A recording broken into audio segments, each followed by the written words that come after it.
दिल्ली में बिरसा मुंडा की मूर्ति का अनावरण किया है।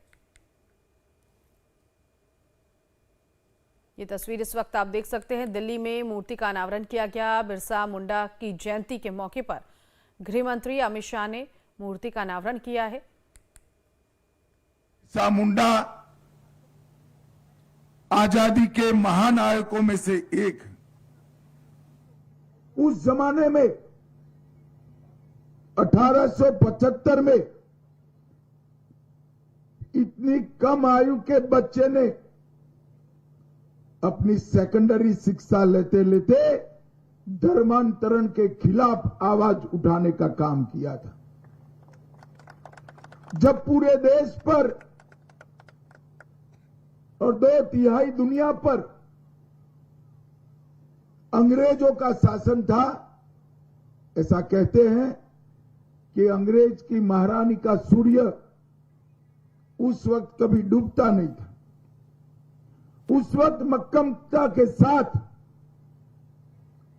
धर्मांतरण के खिलाफ खड़ा होने की वीरता बालक बिरसा मुंडा ने बताई और आगे चलकर ये दृढ़ता और वीरता इस देश नायक के रूप में परिवर्तित हुई। जल, जमीन और जंगल यही आदिवासियों के लिए सब कुछ है। इस संस्कार को पुनर्जीवित करने का काम बिरसा मुंडा जी ने किया।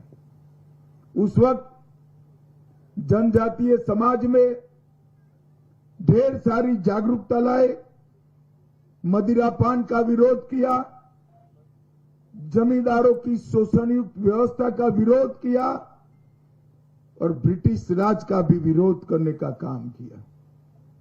सामाजिक सुधार के लिए ये देश का आदिवासी समाज हमेशा के लिए भगवान बिरसा मुंडा का आभारी रहे और उनके स्वतंत्रता और धर्मांतरण के खिलाफ के आंदोलन के लिए भी ये पूरा देश भगवान बिरसा मुंडा का आभारी रहे।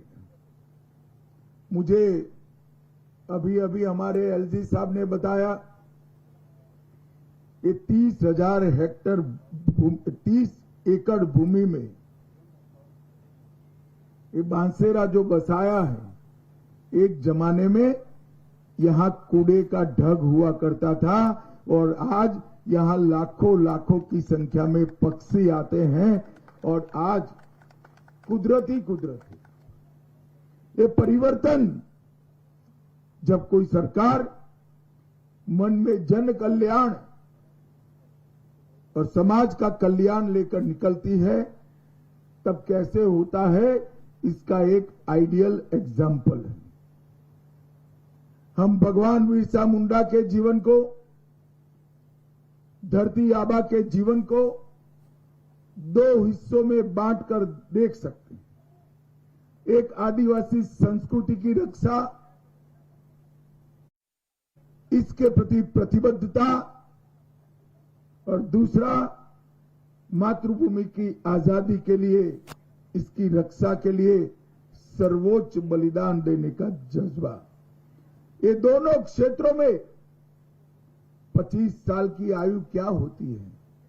25 साल की आयु में भगवान बिरसा मुंडा ने अपने कर्तृत्व से ऐसी कथा लिखी जिसके कारण 150 साल के बाद भी पूरा देश आज भगवान बिरसा के सामने नतमस्तक होकर खड़ा है।